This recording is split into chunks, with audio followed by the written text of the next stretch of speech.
আসসালামু আলাইকুম। আজ আমি এই ড্রামার লাস্ট পার্ট এক্সপ্লেইন করব। আপনারা যারা এর আগের পার্ট দেখেননি তারা আমার চ্যানেলের ভিডিওস অপশনে গিয়ে দেখে আসতে পারেন। তো চলুন আজকের এপিসোড শুরু করা যাক। মিস্টার জিয়াও এই চিঠি দেখার পরেও স্বীকার করে না। সে বলে আমি জানি না এটা কি। তিনি ইউনের কাছে কোনো কিছু স্বীকার করতে চান না। তখন ইউন বলে ঠিক আছে, আপনি যখন কোনো কিছু বলবেন না তখন আমিও আমার সব প্রতিশোধ নেব।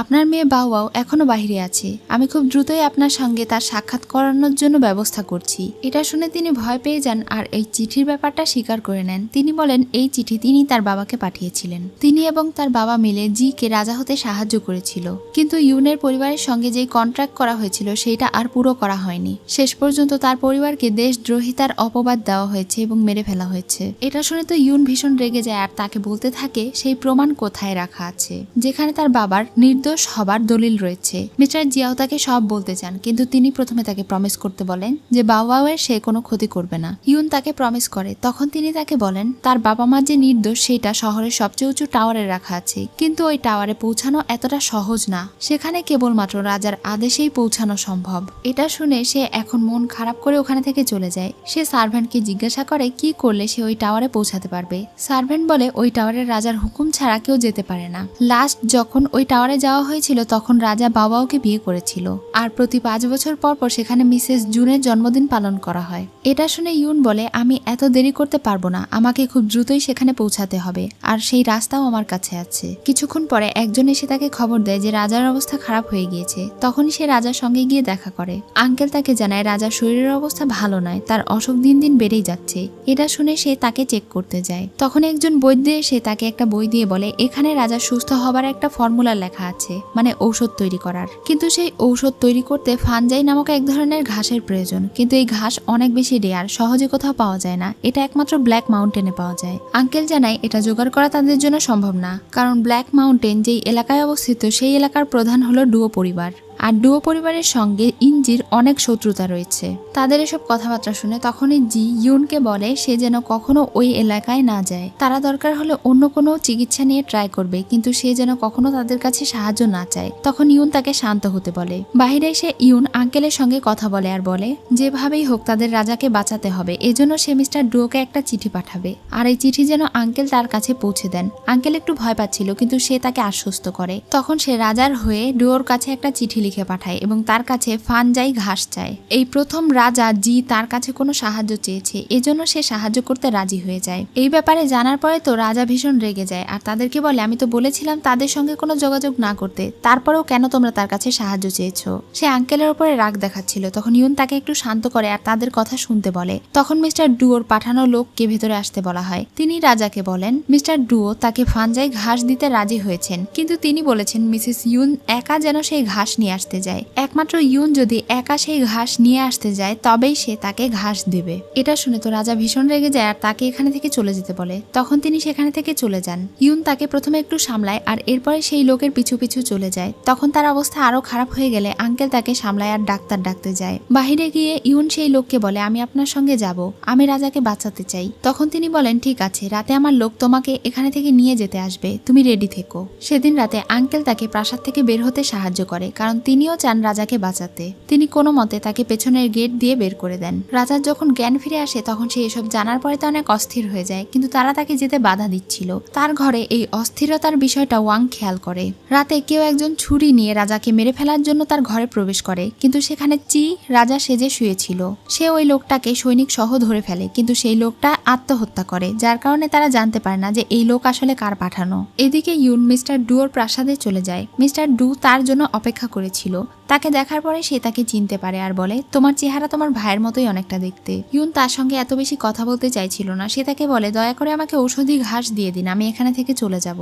তখন মিস্টার ডুও বলে তোমার এখানে আজকে আসার কারণটাই তো আমি, কারণ কয়েক মাস আগে রাজার বুকে যেই তীর লেগেছিল সেটা আমার লোকই লাগিয়েছিল, আর সেই তীরের সঙ্গে এক ধরনের বিষ দেওয়া ছিল, যেই বিষের ঔষধ একমাত্র আমার কাছেই আছে, আর এই ঔষধ নিতে আজ তুমি আমার কাছে এসেছো। ইউন তাকে জিজ্ঞাসা করে সে তার কাছে কি চায়। তখন সে জিজ্ঞাসা করে আমি যা চাই তুমি তা আমাকে আমাকে দেবে? তখন সে বলে হ্যাঁ, আমি যে কোনো মূল্য দিতে রাজি, তবুও আমাকে সেই ঔষধ দাও। এবার মিস্টার ডুও তাকে ভালোভাবে দেখে জিজ্ঞাসা করে যে কোনো মূল্য দিতে রাজি? তখন সে বলে হ্যাঁ, আমি যে কোনো মূল্য দিতে রাজি। তখন সে তাকে বলে ঠিক আছে, তাহলে আমার সঙ্গে এক রাত থাকো। এখন সে তাকে ঘরের ভেতরে নিয়ে যায় আর জিজ্ঞাসা করে সে কি তাকে প্রমিস করছে যে সে শিওর তার সঙ্গে এটা করতে চায়। তখন সে বলে হ্যাঁ, আমি রাজি। তখনই তাদের কথার মাঝে সেখানে রাজা চলে আসে। তাকে দেখে তারা দুজন একসঙ্গে বের হয়, কিন্তু রাজার কাছে কোনো অস্ত্র ছিল না, সে একাই এসেছিল। মিস্টার ডুওর সৈনিকেরা তাকে বাধা দিচ্ছিল আর সে তার সামনে ইউনকে নিয়ে হাসাহাসি করছিল আর বলছিল দেখো তার দিকে একবার তাকাও, তাকে দেখে কতটা অসহায় মনে হচ্ছে।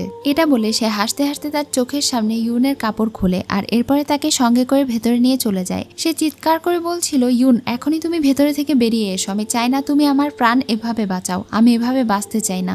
যদি তুমি এখনই বেরিয়ে না আসো তাহলে আমি নিজেকে মেরে ফেলবো। এটা বলে সে তরোয়াল নিয়ে নিজেকে মেরে ফেলার চেষ্টা করে। তখনই ইউন এসে তাকে বাধা দেয় আর সে তাকে বলে এখানে থেকে চলে যেতে, কিন্তু রাজা তাকে সঙ্গে করে নিয়ে যেতে চাইছিল, কিন্তু সে তার সঙ্গে যেতে চায় না। তখন সে তার পা জড়িয়ে ধরে বলে আমি তোমার কাছে ভিক্ষা চাইছি, প্লিজ তুমি আমার জন্য এটা করো না, আমার সঙ্গে ফিরে চলো, আমি এভাবে বাঁচতে চাই না। তখন মিস্টার ডুও এসে সেখানে হাসতে হাসতে বলে বাহ, খুব সুন্দর একটা নাটক চলছে দেখছি এখানে।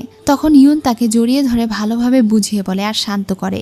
সে তাকে বলে তুমি এখানে রাগান্বিত হয়েও না, আমি চাই আমরা দুজনই যেন এখানে থেকে বেঁচে ফিরতে পারি আর এটা আমার চয়েস। মিস্টার জিয়া বলে ইউন একটা বুদ্ধিমতী মেয়ে, তুমি কি ভেবেছো তুমি যখন ইচ্ছা আমার প্রাসাদে আসবে আর যাবে আর আমি তোমাকে ছেড়ে দেব? সৈনিকেরা আবারও রাজাকে ধরে রাখে। ইউন ঘরে ফিরে যাচ্ছিল, তখন সে আবারও তার কাপড় টেনে ধরে, কিন্তু ইউন তার কোনো কথা না শুনেই ভেতরে চলে যায়। তখন সে চিৎকার করে কাঁদতে শুরু করে। সে বারবার তাকে ফিরে আসতে বলছিল আর কান্না করছিল।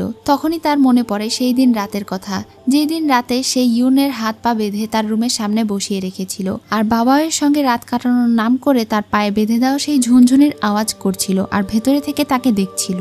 সেই দিন ঠিক একইভাবে ইউন কষ্ট পেয়েছিল। এখন সে উপলব্ধি করতে পারছিল যে এটা কি ধরনের কষ্ট। সে কাঁদতে কাঁদতে ওখানে তার মুখ থেকে রক্ত বের হয় আর সে অসুস্থ হয়ে জ্ঞান হারিয়ে পড়ে যায়। ভেতরে তারা দুজন কথা বলছিল। ডুও তাকে জিজ্ঞাসা করছিল তুমি কি এখানে রাজাকে বাঁচাতে এসেছো নাকি বেচারাকে কষ্ট দিয়ে মারতে এসেছো? তার অবস্থা তো একবার দেখো। ইউন তখন বলে আমি তাকে বাঁচাতে চাই, কিন্তু তার মানে এই না যে তার প্রতি আমার কোনো রাগ নেই। এই 3 বছরে সে আমাকে যতটা অত্যাচার করেছে এটা তো তার কাছে কিছুই না। শুধুমাত্র সরি দিয়ে কোনো কাজ হবে না। আমিও তাকে বোঝাতে চাই যে এইসবের কষ্ট আসলে কেমন। তার এসব কথা শুনে মিস্টার ডুও এখন বলে তাহলে আমাকে যেই প্রমিস করেছিলে সেটা এখন পুরো করো। ইউন তার কথায় রাজি ছিল, কিন্তু সে তাকে বলে সে যেন তার প্রতি কোনো নির্দয় আচরণ না করে। মিস্টার ডুও তাকে বলে তোমার মতো সুন্দরীর কথা আমি কিভাবে না রেখে থাকতে পারি। এদিকে রাজাকে অন্য একটা ঘরে হাত পা বেঁধে রাখা হয়েছিল। যখন তার জ্ঞান ফিরে আসে তখন সে তার সামনে অনেকগুলো ঔষধপত্র রাখা দেখতে পায়। এখন সে চিৎকার করতে শুরু করে। কিছুক্ষণ পরে তার ঘরে ইউন প্রবেশ করে। তাকে দেখে সে শান্ত হয়ে যায়। ইউন তার কাছে এসে সেখানে থাকা মেডিসিন নিয়ে তার ক্ষতস্থানে লাগিয়ে দেয়। তখন সে বলে তুমি যে পদ্ধতিতে এই মেডিসিন অর্জন করেছো আমি সেই মেডিসিন চাই না, এর থেকে আমার মৃত্যুই ভালো। ইউন তাকে বলে তুমি এতটা বেপরোয়া কিভাবে হতে পারো? তুমি নিজের জীবনের খেয়াল রাখো না, আর তুমি আমাকে সারা জীবন কিভাবে প্রোটেক্ট করবে? এটা শুনে রাজা ভয়ে তাকে জড়িয়ে ধরে আর বলে আমাকে তুমি মাফ করে দাও, আমি আর কখনো এমনটা করব না। আমি তোমাকে ভালোভাবে প্রোটেক্ট করতে পারিনি। আমি তোমাকে রিকোয়েস্ট করছি তুমি আর আমাকে ছেড়ে যেও না। আমি এবার তোমার হাজবেন্ড হয়ে দেখাবো, ঠিক আছে? এবার আমি তোমার বিয়ে করব যেন তোমার কেউ কোনো ক্ষতি করতে না পারে। তখন ইউন হেসে বলে আরে বোকা, তুমি কি ভেবেছো যে মিস্টার ডুও আমার ক্ষতি করেছে? সে কিছুক্ষণ আগের ঘটনার ব্যাপারে তাকে খুলে বলে। আসলে মিস্টার ডুও তাকে কিছুই করেনি, কারণ মিস্টার ডুও তার ভাইয়ের বন্ধু ছিল। আর মিস্টার ডুওকে দেখে যতটা খারাপ মনে হয় সে ততটা খারাপ মানুষ না, সে অনেক সিম্পল একজন মানুষ। ইউনকে সে নিজের বোনের মতোই মনে করে, এজন্য সে তার পরিবারের খুনিকে খুঁজে বের করতে সাহায্য করতে চায়। এসব কথা শুনে তো জি অনেক খুশি হয়ে যায় আর তাকে কিস করে। এসব কিছু আবার বাহিরে থেকে মিস্টার ডুও উকি মেরে দেখছিল। তখনই সেখানে তার সার্ভেন্ট ঔষধ নিয়ে আসে, কিন্তু সে তাকে ভেতরে যেতে দেয় না, তাদেরকে ডিস্টার্ব করতে দেয় না। সে তাকে নিয়ে ওখানে থেকে চলে যায়। কিন্তু কিছুক্ষণ পরে রাজার সার্ভেন্ট সেখানে প্রবেশ করে তাদের দুজনকে এভাবে দেখে অনেক লজ্জা পেয়ে যায়। সে রাজাকে বলে আমি দেখতে এসেছিলাম যে আপনি ঠিক আছেন কিনা, ডুওর সৈনিকেরা আপনার কোনো ক্ষতি করেনি তো? তখন রাজা বলে না, সে আমার কোনো ক্ষতি করেনি। এই খবরটা সে তার রাজ্যে পাঠিয়ে দিতে বলে। তখন সে ওখানে থেকে চলে যায়। এরপরে রাজা মিস্টার ডুওর সঙ্গে বসে ড্রিঙ্কস করছিল আর গল্প করছিল। সে তাকে ধন্যবাদ জানায় তার প্রাণ বাঁচানোর জন্য এবং তাকে ঔষধ দেওয়ার জন্য। ডুও বলে তোমার আমাকে ধন্যবাদ জানাতে হবে না, আমি এটা করেছি ইউনের জন্য।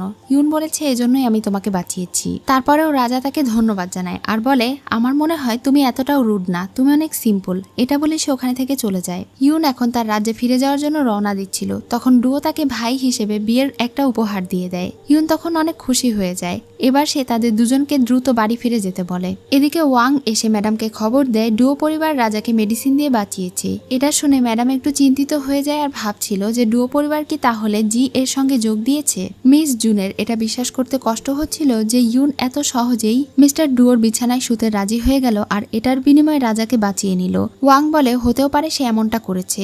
তখন সে তাদের উপরে নজর রাখতে বলে। রাজা ফিরে আসার পরে চি তাকে সেই দিন রাতের ঘটনার ব্যাপারে বলছিল যেদিন সেই লোকটা রাজাকে মারতে এসেছিল। তারা তাকে ধরেও ফেলেছিল কিন্তু সে আত্মহত্যা করেছে। তারা বুঝতে পারছিল এই সবকিছু হয়তো ইঞ্চির কাজ। 3 বছর আগে ইঞ্চি পালিয়ে গিয়েছিল কিন্তু এখন সে তার লোকদেরকে দিয়ে রাজার উপরে হামলা করানো শুরু করেছে। এসব কথা শেষে রাজা তাকে বলে আমি ঠিক করেছি ইউনকে আমি আমার স্ত্রী বানাবো, তাকে আমি বিয়ে করব। এটা শুনে মিস্টার চি এর একটু মন খারাপ হয় কিন্তু এরপরেও সে বলে তোমার এই ডিসিশনটা খুবই ভালো হয়েছে, আমি খুবই খুশি। সেদিন রাতে ইউন তার সঙ্গে দেখা করতে না আসায় রাজা তাকে অনেক বেশি মিস করছিল। এমনকি সে ঠিক মতো ঘুমাতেও পারছিল না। ঘুমানোর সময় তার শুধু ইউনের কথাগুলোই মনে পড়ছিল। তার সঙ্গে কাটানো সুন্দর সুন্দর মুহূর্তগুলো তার মনে পড়ছিল।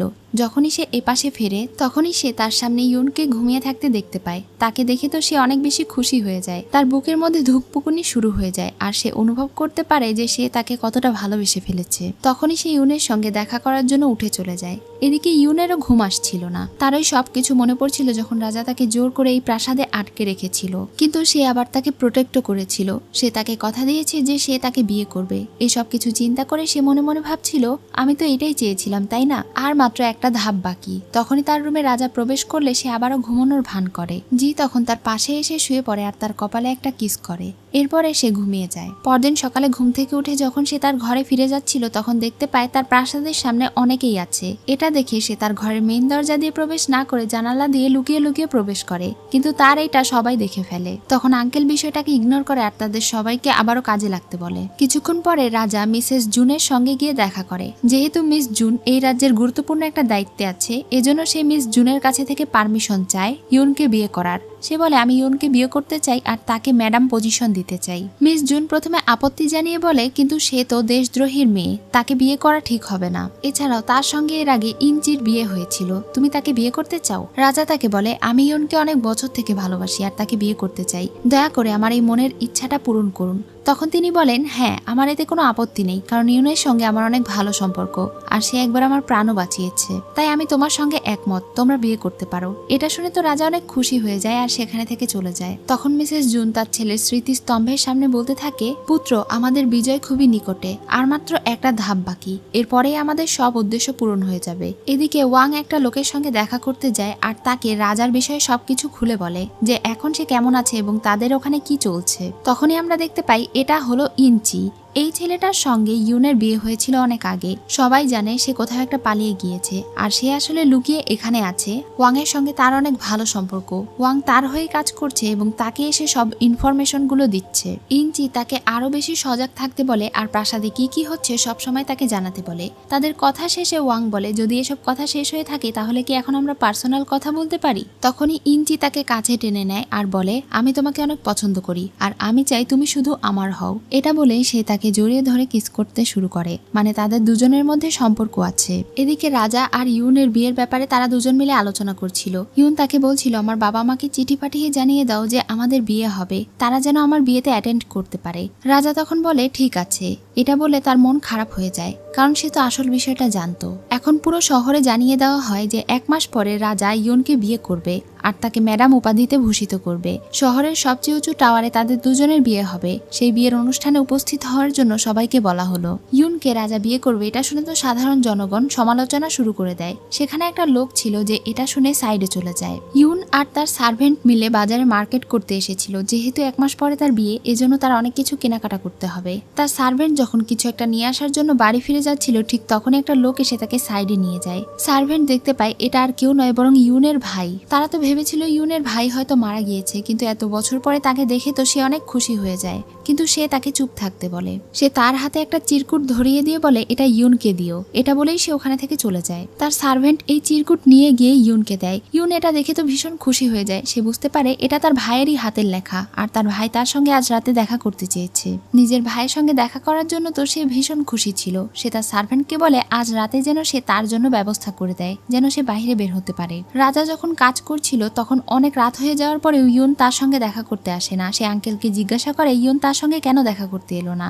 আঙ্কেল তখন বলে ইয়ুন আজ সন্ধ্যায় বিয়ের মার্কেট করতে গিয়েছে, এজন্য সে আজ রাতে তার সঙ্গে দেখা করতে পারবে না। যেহেতু এখন অনেক রাত হয়ে গিয়েছিল এজন্য সে নিজে থেকে ইয়ুনের সঙ্গে দেখা করতে চলে যায়। সে যখন তার ঘরে যায় তখন সার্ভেন্ট সেখানে দাঁড়িয়েছিল। সার্ভেন্ট তাকে ভেতরে যেতে বাধা দিয়ে বলে ইয়ুন ভেতরে গোসল করছে।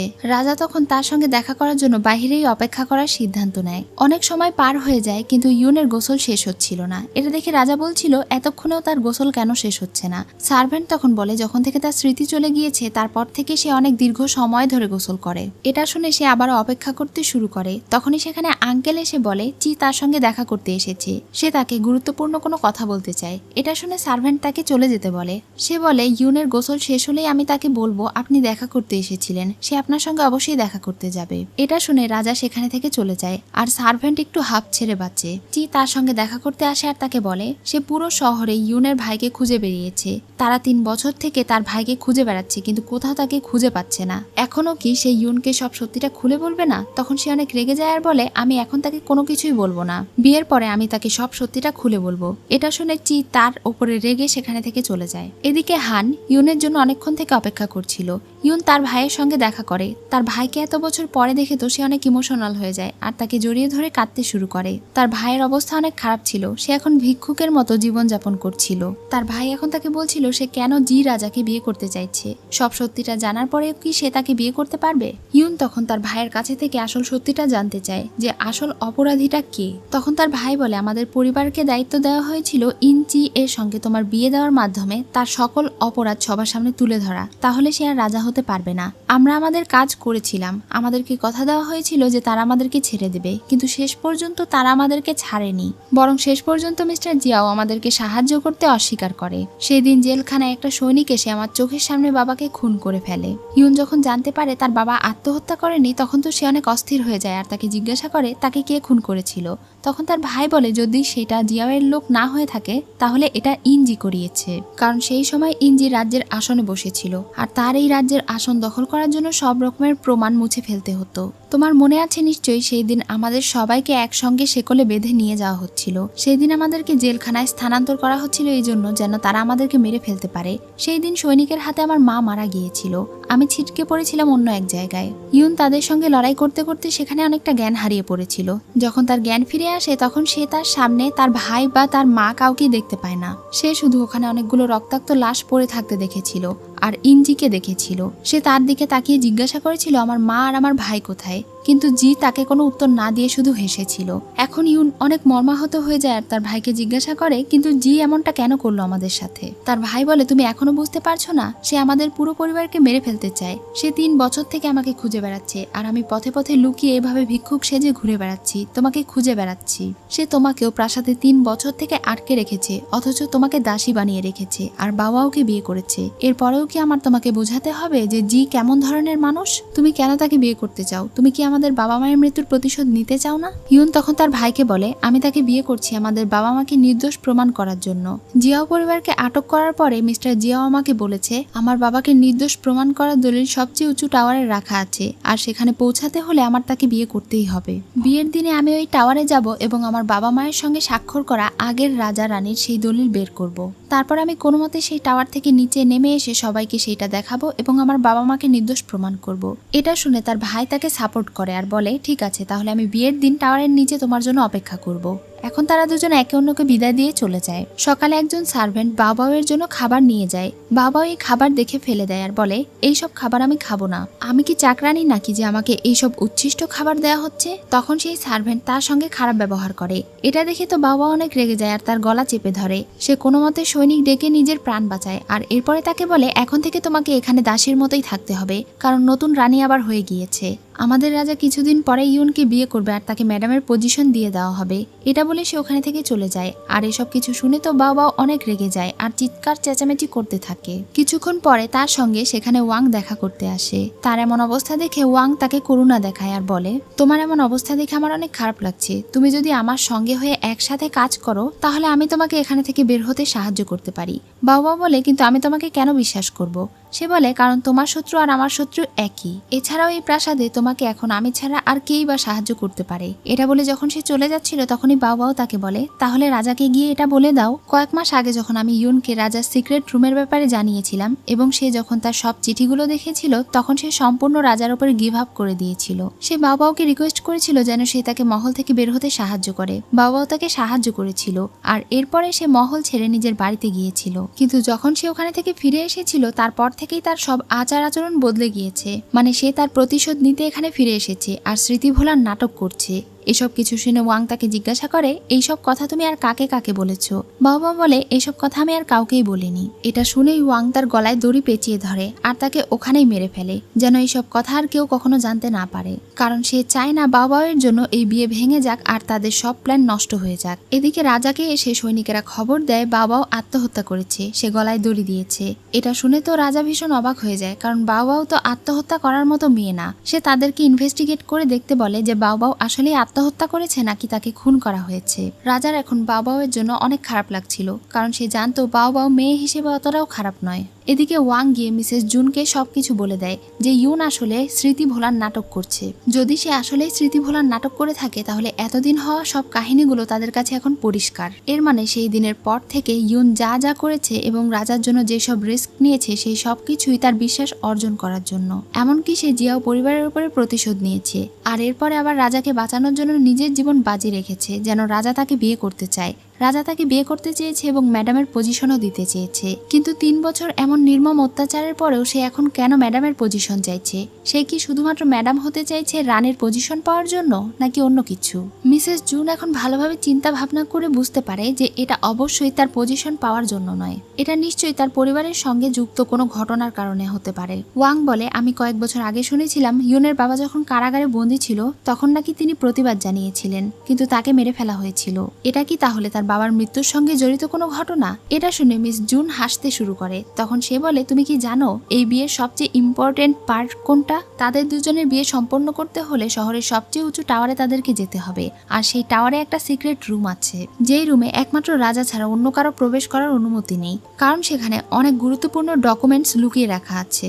সে যেভাবে ম্যাডামের পজিশন পাওয়ার জন্য উঠে পড়ে লেগেছে তাতে মনে হচ্ছে সে ওই সিক্রেট রুমে প্রবেশ করতে চায়, কারণ সেখানেই হয়তো তার প্রয়োজনীয় জিনিস রাখা আছে। এটা শুনে ওয়াং হেসে বলে, তাহলে তো আমাদের জেতার চান্স আরো বেড়ে গেল। আমরা যদি এভাবে ইউনকে ব্যবহার করতে থাকি তাহলে আমাদেরকে আর কেউ ঠেকাতে পারবে না, এবার আমরাই জিতবো। মিস্টার জিয়াও জেলখানায় অনেক চেঁচামেচি করছিল, কারণ সে জানতে পেরেছিল যে তার মেয়ে বাও মারা গিয়েছে। সে কান্নাকাটি করছিল। তখন ইউন তার সঙ্গে দেখা করতে আসে। সে তাকে বলে, সবাই মিথ্যে বলছে তাই না? আমার মেয়ে নিশ্চয়ই মারা যায়নি, আমাকে বের হতে দাও, আমি আমার মেয়ের সঙ্গে দেখা করতে চাই। তখন সে তাকে বাওয়ের গহনা দিয়ে দেয় আর বলে, তার জন্য আমি খুবই দুঃখিত। এটা শুনে তার বাবা অনেক রেগে যায় আর বলে, আমার মেয়ে আত্মহত্যা করতে পারে না, তাকে নিশ্চয়ই ইঞ্জি মেরে ফেলেছে। এখন সে তাকে ডেকে বলে, আমি তোমাকে একটা সিক্রেট বলতে চাই। সেই দিন তোমার মা, ভাই আর তোমাকে মেরে ফেলার জন্য আমি লোক পাঠিয়েছিলাম ঠিকই, কিন্তু সেখানে আমি কোনো কাজ সম্পন্নই করতে পারিনি। আমার আগে যে সেখানে পৌঁছে গিয়েছিল সে হলো রাজা ইঞ্জি। এখনো কি তুমি তাকে বিশ্বাস করবে? এটা শুনে ইউন সেখানে থেকে চলে যায়। পুরো রাজবাড়ি এখন নতুন সাজে সেজে উঠেছিল। বিয়ের প্রস্তুতি চলছিল জন্য পুরো রাজবাড়ি সাজানো হচ্ছিল। আজ রাজা অনেক কাজ করেছে, এজন্য সে বেশ ক্লান্ত ছিল। তখনই সেখানে ইউন চলে আসে তার সঙ্গে ড্রিঙ্কস করার জন্য। সে তার জন্য ওই ড্রিঙ্কস নিয়ে এসেছিল যেটা আগে তারা দুইজন সবসময় মজা করে খেত। তখন তাদের আবারও আগের সেই দিনের কথা মনে পড়ে যায় যখন ইউন তার জন্য এই ড্রিঙ্কস তৈরি করে নিয়ে এসেছিল, আর জি এই ড্রিঙ্কস একের পর এক খেয়ে যাচ্ছিল। সে বারবার তাকে বারণ করা সত্ত্বেও সে তার কথা শোনে না। সেই দিন জি ইউন তাকে প্রমিস করেছিল যে তাদের বিয়ের দিনও তারা সেই একই ড্রিঙ্কস দিয়ে বিয়েতে টস করার নিয়ম শেষ করবে, আর আজ তাদের কাছে সেই সুযোগ চলে এসেছে।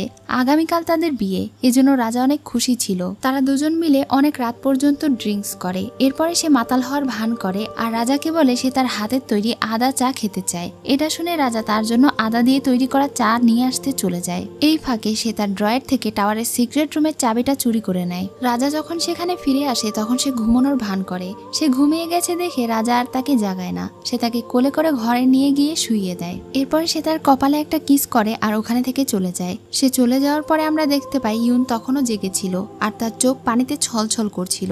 পরদিন সকালে বিয়ের কার্যক্রম শুরু হয়ে যায়। সব রান্না বান্না শুরু হয়ে যায়। ইউনকে অনেক সুন্দরভাবে বউ সাজানো হচ্ছিল। তাকে সাজানোর সময় তার সার্ভেন্ট কান্না করছিল। ইউন জিজ্ঞাসা করে সে কেন কান্না করছে, আজকে তো খুশির দিন। তখন তার সার্ভেন্ট বলে 3 বছর আগে আমি তোমাকে এভাবে বউ সাজিয়েছিলাম, কিন্তু তখন আমি তোমাকে বউ সাজিয়েছিলাম ঠিকই, কিন্তু তোমার সঙ্গে যার বিয়ে দেওয়া হয়েছিল তার সঙ্গে তুমি বিয়ে করতে রাজি ছিলে না। কিন্তু আজ 3 বছর পরে তুমি তোমার মনের মানুষের সঙ্গে বিয়ে করতে চলেছো, এজন্য আমার খুশিতে চোখে পানি চলে এসেছে। তখন সে তাকে সান্ত্বনা দেয় আর কান্না করতে বারণ করে আর তাকে বাইরে অপেক্ষা করতে বলে। যখন সে বাইরে চলে যায় তখন তার মন খারাপ হয়ে যায়। ইউন তখন বলে আমি আমার মনের মানুষকে বিয়ে করছি ঠিকই, কিন্তু এটা বলে সে বাক্স থেকে একটা ধারালো ছুরি বের করে। সেই ছুরির দিকে তাকিয়ে ভাবতে থাকে এবার আমি আমার ভাগ্যকে শুধরে নেব। রাজা জি রেডি হয়ে ইউনের জন্য বাইরে অপেক্ষা করছিল। ইউন অনেক সুন্দরভাবে সেজে গুজে তার সামনে এসে হাজির হয়। সে তো তার দিকে থেকে চোখ ফেরাতেই পারছিল না। তাদের দুজনকেই দেখতে অনেক সুন্দর লাগছিল।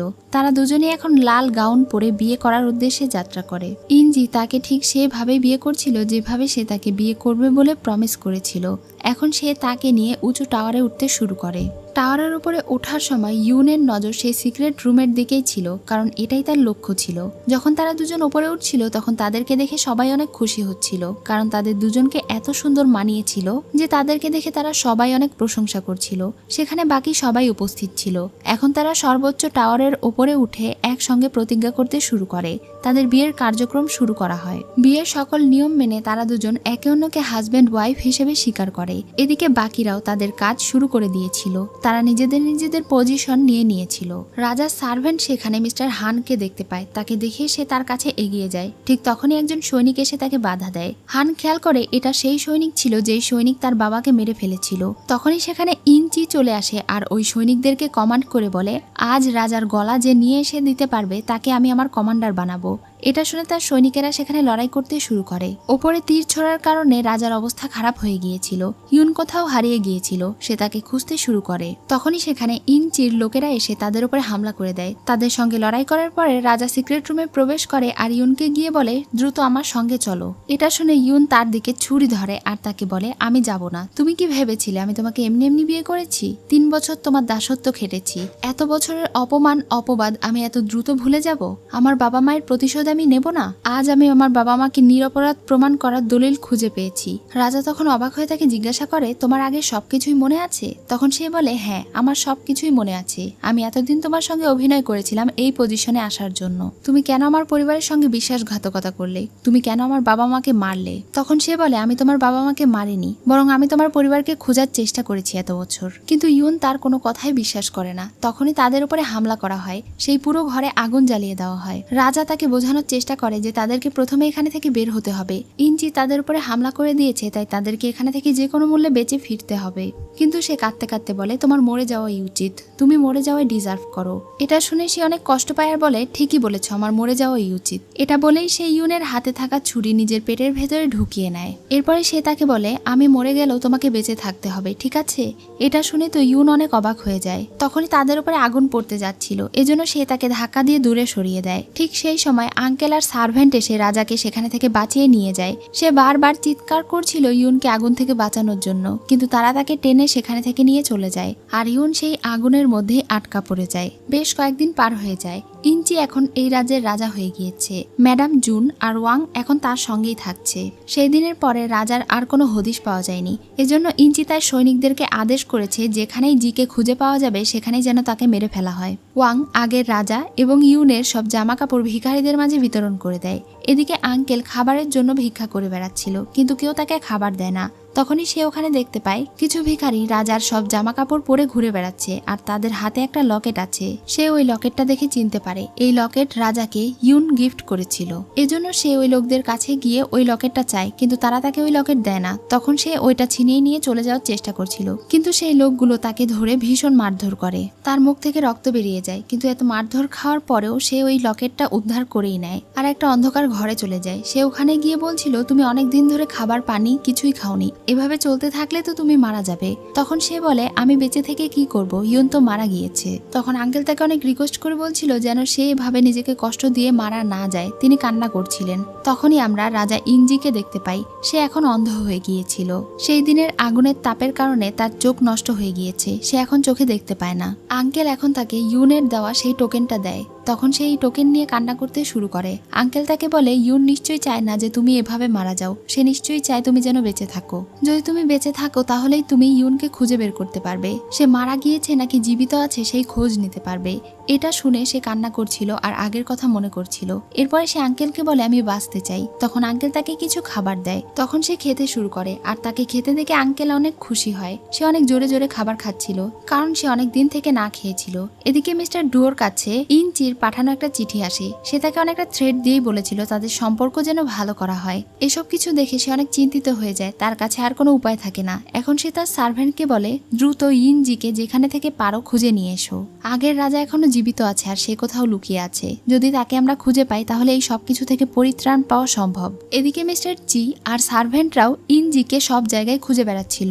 নতুন রাজা ইনচি তাদেরকে মেরে ফেলার জন্য সৈনিকদেরকে হুকুম দিয়েছে। সব সৈনিকেরা তাদেরকে সব জায়গায় খুঁজে বেড়াচ্ছে, এজন্য তারা লুকিয়ে আছে। এদিকে একটা কুঁড়ে ঘরের ভেতরে আমরা ইউনকে দেখতে পাই। সে এখনো বেঁচে ছিল, তার ভাই তাকে বাঁচিয়ে নিয়েছিল। সে তার ভাই হানকে জিজ্ঞাসা করে সে কি জি এর কোনো খোঁজ পেয়েছে। তখন তার ভাই বলে, না, তাকে কোথাও খুঁজে পাওয়া যায়নি। তখন তার মন খারাপ হয়ে যায়। এখন তার ভাই তাকে বলে, তোমার মনে আছে আমি তোমাকে একদিন বলেছিলাম রাজা জি এর সৈনিক আমাদের বাবাকে জেলখানায় মেরে ফেলেছিল, কিন্তু সেই দিন আমি দেখেছিলাম ওই সৈনিকটা আসলে জি এর নয়, বরং ওইটা ইনচির সৈনিক ছিল। এমনকি ইনচির সঙ্গে মিস জুন এবং ওয়াংও জড়িত আছে। তারা সবাই মিলে ষড়যন্ত্র করে এসব কিছু করেছে। আমি মনে করেছিলাম এই সব কিছুর সঙ্গে হয়তো জি জড়িত, কিন্তু আসলে সে এই সব কিছুর সঙ্গে জড়িত ছিল না। আমাদের পরিবারের সঙ্গে এই সব কিছু করেছে জুন এবং চি পরিবার। আমি প্রতিশোধের আগুনে অন্ধ হয়ে গিয়েছিলাম, এজন্য সত্যিটা দেখতে পাইনি। এই সব কিছু জানার পরে ইউনের অনেক খারাপ লাগছিল। সে এখনই জিকে খুঁজতে যেতে চাইছিল, কিন্তু তার ভাই তাকে যেতে বাধা দেয়, কারণ বাহিরে অনেক সৈনিকেরা তাদেরকে খুঁজে বেড়াচ্ছে। যদি তারা একবার তাদেরকে চিনে ফেলে তাহলে তাদেরকে মেরে ফেলবে। কিন্তু তবুও ইউন তার কোনো কথাই শোনে না। সে অনেক জেদ করে। সে বলে, প্রায় 1 মাস হলো তাকে কোথাও খুঁজে পাওয়া যাচ্ছে না। দরকার হলে আমি তাকে মাসের পর মাস, বছরের পর বছর খুঁজে বেড়াবো, কিন্তু তবুও আমি নিজের প্রাণ বাজি রেখে হলেও তাকে আমি খুঁজতে যাব। তার কথা শুনে তার ভাই বুঝতে পারে তাকে কোনোভাবেই বাধা দেওয়া সম্ভব না। এজন্য তার ভাই তাকে বলে, আমি তোমাকে বাধা দেব না, কিন্তু তুমি একটু সাবধানে চলো। এটা বলে তার ভাই সেখানে থেকে চলে যায়। এদিকে আঙ্কেলের শরীর দিন দিন অনেক খারাপ হয়ে যাচ্ছিল। তিনি অসুস্থ হয়ে যাচ্ছিলেন, কারণ তিনি খেয়ে না খেয়ে দিন পার করছিলেন। নিজে না খেয়ে রাজাকে খাওয়াচ্ছিলেন এবং তাকে সাহায্য করছিলেন যেন তিনি বেঁচে থাকেন। তার অসুবিধা হচ্ছে বুঝতে পেরে রাজা তাকে জিজ্ঞাসা করে, সে কি ঠিক আছে? তখন তিনি বলেন, আমি ঠিক আছি, আপনি নিজের যত্ন নেবেন, আমি একটু বাহিরে যাচ্ছি। এটা বলে তিনি বাহিরে চলে যান। যখন তিনি বাহিরে যান তখনই খেয়াল করেন কিছু সৈনিকেরা রাজাকে খোঁজার জন্য তাদের ঘরের দিকে যাচ্ছিল। এটা দেখে সে তাদেরকে রাগান্বিত করে আর সেখানে থেকে দৌড় দেয়। তখন সৈনিকেরা তার পিছু করতে শুরু করে। সে তখন তাদের সঙ্গে লড়াই করার চেষ্টা করে, কিন্তু সৈনিকেরা তাকে মেরে ফেলে। রাজাকে বাঁচানোর জন্য সে নিজের জীবন দিয়ে দেয়, আর অন্ধ রাজা তার কিছুই জানতে পারে না। এদিকে তাদের দিন বেশ ভালোই যাচ্ছিল। নতুন রাজা এখন মিস জুনকে বলে, আমি আপনার ছেলে হতে চাই। যেহেতু আপনার ছেলে মারা গিয়েছে, আপনি আমাকে নিজের ছেলে ভাবতে পারেন। যেহেতু তারা দুজন একে অন্যকে সহযোগিতা করেছিল, এজন্য তাদের দুজনের মধ্যে এখন একটা ভালো সম্পর্ক আছে। মিসেস জুন তাকে নিজের ছেলে হিসেবে গ্রহণ করতে চায়। তখন একজন সৈনিক এসে তাকে বলে, তারা ইনজির আঙ্কেলকে ধরতে পেরেছিল, কিন্তু তার মুখ থেকে কোনো কিছু বলাতে পারেনি, তার আগেই সে মারা গিয়েছে। এটা শুনে নতুন রাজা জিজ্ঞাসা করে, ওই বুড়ো লোক কোথায় লুকিয়েছিল সেটা কি তারা জানতে পেরেছে? তখন সৈনিক বলে, আমি লোক পাঠিয়েছি সেই জায়গায় সার্চ করে দেখার জন্য। রাজা বলে, দ্রুত সেখানে খুঁজে দেখো। যে ঘরের ভেতরে থেকে বাহিরে মানুষদের কথাবার্তা শুনতে পাচ্ছিল। তারা আলোচনা করছিল কিভাবে রাজার আঙ্কেলকে মেরে ফেলা হয়েছে আর তার দেহ পুড়িয়ে ফেলার নির্দেশ দেওয়া হয়েছে, আর এখন রাজাকেও খোঁজার কাজ চলছে। এসব কিছু শুনে তো তার অনেক খারাপ লাগে। প্রায় 1 সপ্তাহ পার হয়ে যায়। জি তার বাড়ি থেকে বেরিয়েছিল খাবারের সন্ধানে। যেহেতু সে চোখে দেখতে পায় না, এজন্য সে খাবারের গন্ধ নিয়ে খাবারের দিকে এগোতে থাকে। তখনই হঠাৎ ধাক্কা লেগে দোকানের সবগুলো মোমো পড়ে যায়। তখন সে ওগুলো কুড়িয়ে খেতে শুরু করে। এটা দেখে তো দোকানদার অনেক রেগে যায় আর তাকে লাথি দিতে শুরু করে। এরপরেও সে সব মার সহ্য করে খাবার খাচ্ছিল, কারণ সে অনেক বেশি ক্ষুধার্ত ছিল। অনেক দিন থেকে সে কোনো খাবার খায়নি। দূর থেকে তাকে এই অবস্থায় দেখে ইউন চিনতে পারে। তার চোখে পানি চলে আসে। তখনই সে খেয়াল করে ওই দিক দিয়ে সৈনিকেরা যাচ্ছে। সৈনিকেরা যেন সেখানে চলে না আসে, এজন্য সে দ্রুত দোকানদারকে কিছু টাকা দিয়ে বিদায় করে দেয়। এরপরে সে অনেক করুণ দৃষ্টিতে জিয়ের দিকে তাকিয়েছিল। জি কোনো দিকে না তাকিয়ে শুধু খাবার খেয়ে যাচ্ছিল। ইউন তার সঙ্গে কোনো কথা বলে না। সে শুধু তার হাত দুটো ধরে তাকে সঙ্গে করে নিয়ে বাড়িতে চলে যায়। বাড়িতে নিয়ে গিয়ে সে তাকে বসতে দেয়, কিন্তু জিয়ের শরীর অনেক খারাপ করছিল। সে এখানে থাকতে চাইছিল না। সে তাকে জিজ্ঞাসা করছিল, তুমি কে আর তুমি আমার সঙ্গে কথা কেন বলছো না? ইউন তখন তার হাতে ইশারার মাধ্যমে লিখে বুঝিয়ে দেয় যে সেও তার মতোই গরিব একজন মানুষ। আজ থেকে জি যেন তার এখানেই থাকে, কিন্তু সে এখানে থাকতে চাইছিল না। সে যখন চলে যেতে চায় তখনই তার পেটে ব্যথা শুরু হয়ে যায়। ইউন ভালো করে খেয়াল করে তার পেটের সেই ক্ষতস্থান থেকে রক্ত বের হচ্ছে। এটা দেখে তো তার অনেক খারাপ লাগে, কারণ এই ক্ষত ইউনের হাতেই হয়েছিল। মানে শেষবার সেই তার পেটের এই স্থানে চাকু মেরেছিল।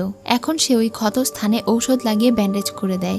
জিয়ের চোখে যেহেতু পট্টি বাঁধা ছিল আর সে চোখেও ভালো মতো দেখতে পাচ্ছিল না, এজন্য সে জানতো না যে এটা ইউন। এরপরও জি তাকে বলছিল, তোমাকে আমার অনেক চেনা মনে হচ্ছে। আমার কাছের একজন মানুষ ঠিক তোমার মতোই আমার সেবা যত্ন করত।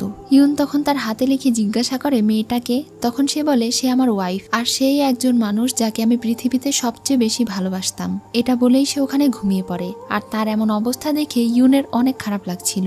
জিয়ের এমন অবস্থার জন্য সে নিজেকে মাফ করতে পারছিল না। সেই দিন রাতে জিয়ের যখন ঘুম ভাঙে তখন সে তার পাশে মেয়েটিকে শুয়ে থাকতে অনুভব করে। সে তাকে স্পর্শ করছিল। তার মনে হচ্ছিল যেন এইটাই ইউন। ইউন ঘুমের ঘোরে তার হাত চেপে ধরে ঘুমিয়ে যায়। তখন তার অনেক কান্না পায়, কিন্তু সে মুখ লুকিয়ে কাঁদে। পরদিন সকালে ইউন তার চুল আঁচড়ে দিচ্ছিল। তখন সে আবারও তাকে বলে, তুমি আসলেই অনেকটা আমার ওয়াইফের মতো। আমি বারবার এই কথা বলছি জন্য তুমি রাগ করো না, কিন্তু তোমার এত যত্নের কারণে আমার বারবার তার কথা মনে পড়ছে। তখন ইউন আবারও তার হাতে লিখে তাকে জিজ্ঞাসা করে, তোমার ওয়াইফ কি তোমাকে ছেড়ে চলে গিয়েছে? তুমি কি তাকে ঘৃণা করো? সে বলে, না, আমি কখনোই তাকে ঘৃণা করিনি। সে আমাকে ছেড়ে চলে গিয়েছে কারণ আমি তাকে ধোঁকা দিয়েছি, আমি তাকে কষ্ট দিয়েছি, সে আমার জন্য কষ্ট পেয়েছে। তার কথা এখনো আমার অনেক মনে পড়ে।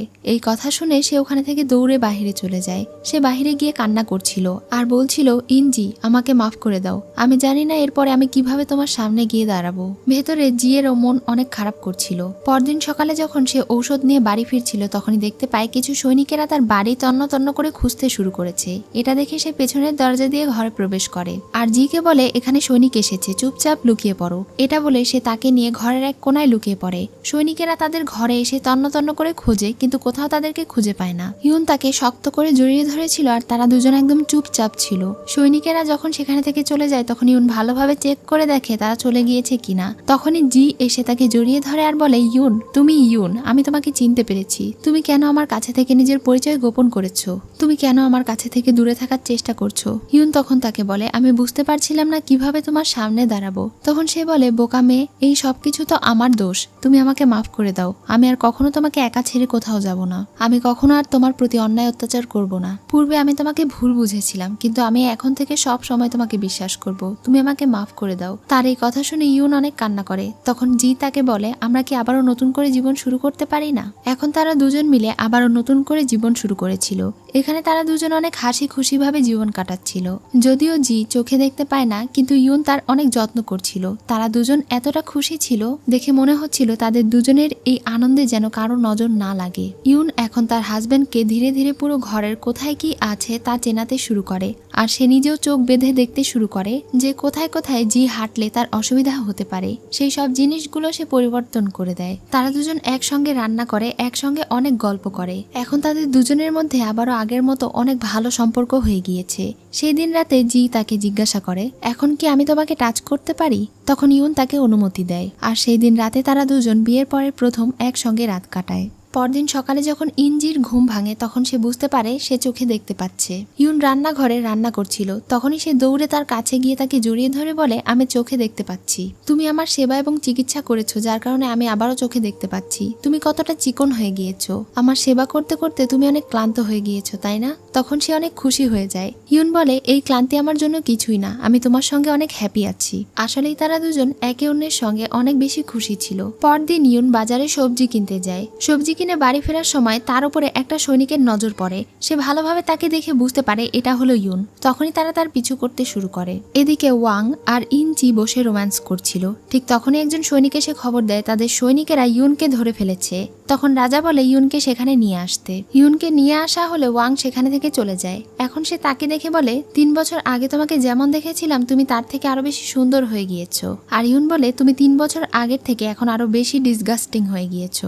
রাজা তাকে বলে, তোমার এই অবস্থার পরেও এখনো তুমি আমার সঙ্গে মুখ উঁচু করে কথা বলার সাহস কিভাবে পাচ্ছ?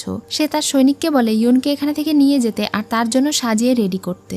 রাত হয়ে যায়, তবু ইউন বাড়িতে ফিরে আসে না। এজন্য জিয়ের অনেক বেশি টেনশন হচ্ছিল। তার এত বেশি টেনশন হচ্ছিল যে সে আর বাড়িতে থাকতে পারে না। সে শহরে চলে যায় ইউনকে খুঁজে বের করার জন্য। রাস্তায় অনেক প্রহরীরা ছিল, তাদেরকে দেখে সে লুকিয়ে লুকিয়ে বেড়াচ্ছিল।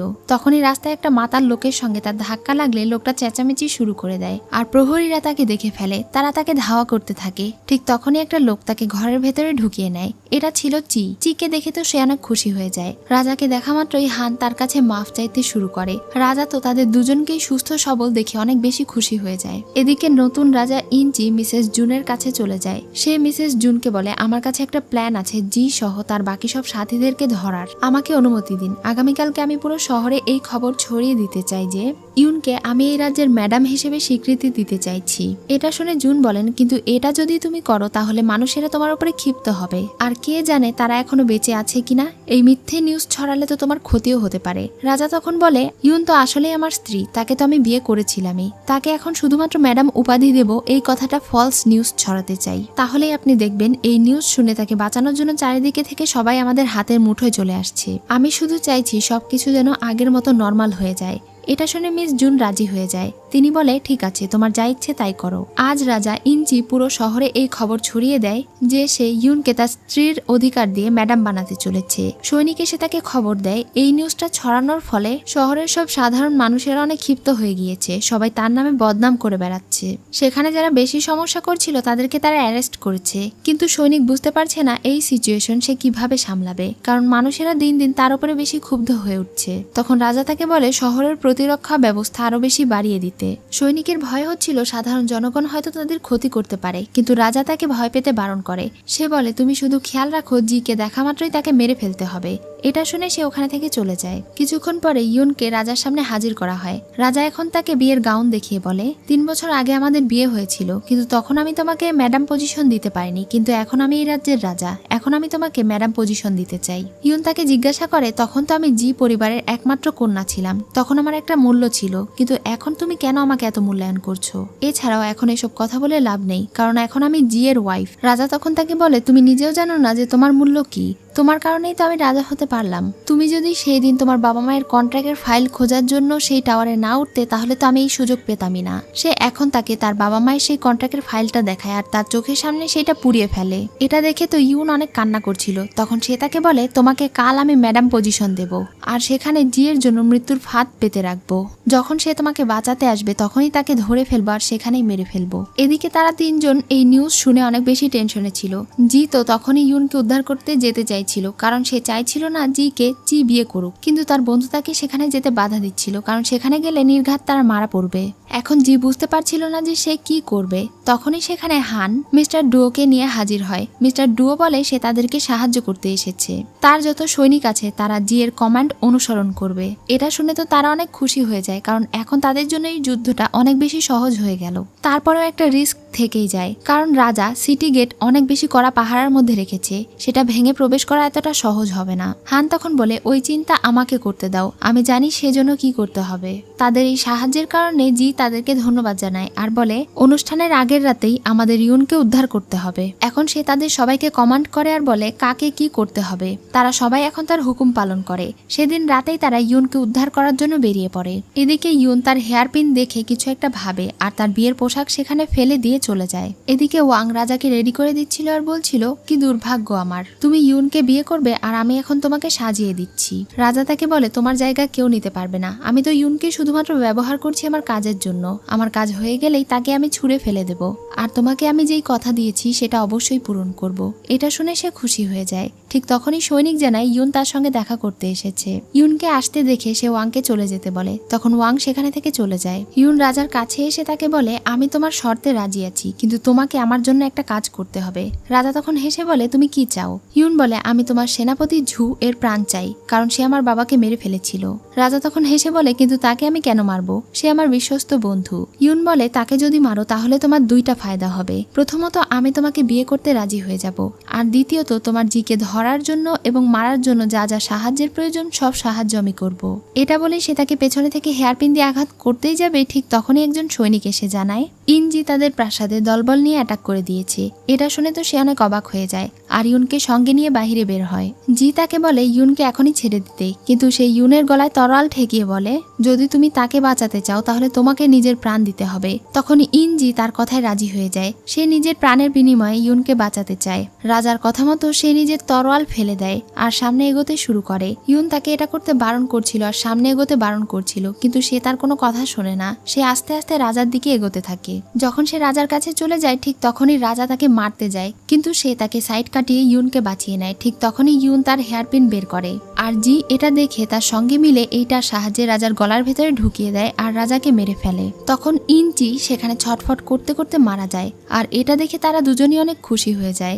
ডুও এবং জি এর সৈনিকেরা তাদের উপরে অ্যাটাক করে দেয়, মানে তারা আবারও এই রাজ্য জয় করে নেয় আর স্বাধীন হয়ে যায়। এখন তাদের দুজনকে আর কেউ আলাদা করতে পারবে না।